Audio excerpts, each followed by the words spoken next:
Tadashi Mori begins by explaining what not to do when you're designing your own origami. If you look at the book Origami Design Secrets by Robert Lang, he does teach a lot of things about circle packings, but at least for me, it didn't help that much. It's a How complicated rude. subject to just learn reading. Here is what Tadashi Mori recommends instead.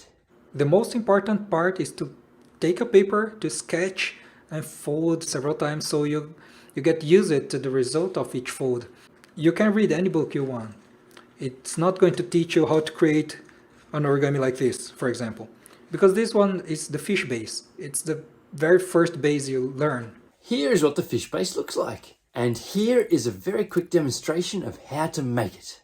So how do you create something like this? It's more about knowing how to use each base, being creative, and understanding the folds. The thought process for thinking about using a fish base for this origami was very simple. If I use a fish base, I would have 2 small flaps and 2 big flaps.